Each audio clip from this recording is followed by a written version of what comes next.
Hello everyone, ఈరోజు నేను నల్ల కారం ఇంట్లో మనం సింపుల్గా ఎలా చేసుకోవాలో చూపిస్తాను. సో ముందుగా దానికి ఎండుమిర్చి, ధనియాలు, ఉప్పు, జీలకర్ర, వెల్లుల్లిపాయలు, చింతపండు అండ్ కరివేపాకు. సో ఇప్పుడు ఇవన్నీ ఫ్రై చేసుకోవాలన్నమాట. ఇప్పుడు కడాయి పెట్టుకుని దాంట్లో ఆయిల్ పోసుకోవాలి. ఎక్కువ వద్దు, కొంచెం చాలు. ఇప్పుడు ఫస్ట్ ధనియాలు వేసుకుందాం.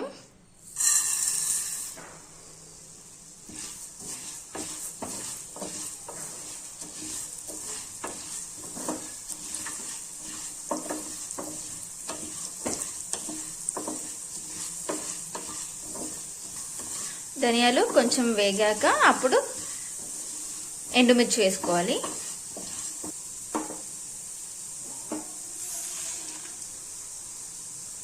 ఎండుమిర్చి అనేవి ఇలా హాఫ్ పీసెస్గా చేసుకుని వేసుకోండి, తొందరగా ఫ్రై అవుతాయి. లేదు ఫుల్గా వేసుకోవడం వల్ల ఏంటంటే టైం ఎక్కువ పడుతుంది అవి ఫ్రై అవ్వడానికి.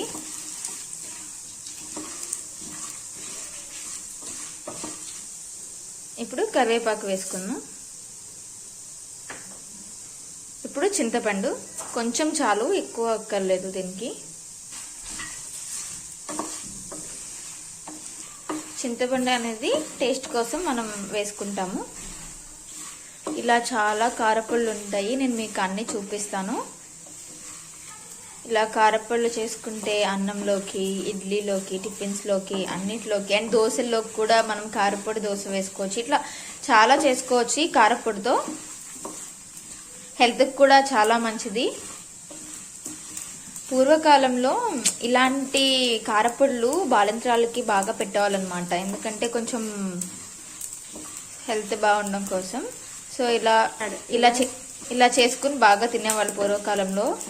ఇప్పుడు ఇన్స్టాంట్గా అన్నీ రావడం వల్ల ఇలా చేసుకోవడం మానేశారు అందరూ. బయట దొరుకుతున్నాయి కదా, కొన్ని తెచ్చేసుకుని తినేస్తున్నారు. సో ఇప్పుడు కొంచెం ఉప్పు వేసుకుందాం.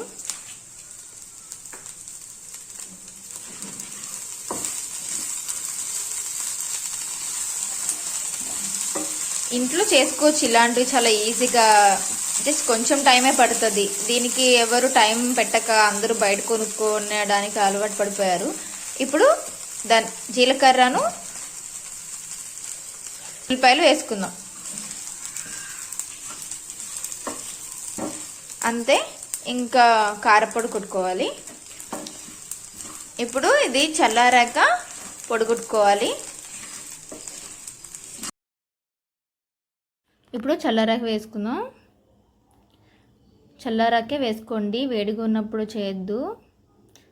అంతే, కారపొడి రెడీ. మనం కారపొడి అనొచ్చు, నల్లకారం అనొచ్చు. ఇప్పుడు మనం బౌల్లోకి తీసుకుందాం. అంతే, కారపొడి రెడీ. మీరు మా ఛానల్ని ఫస్ట్ టైం చూసినట్లయితే like, share and subscribe our channel.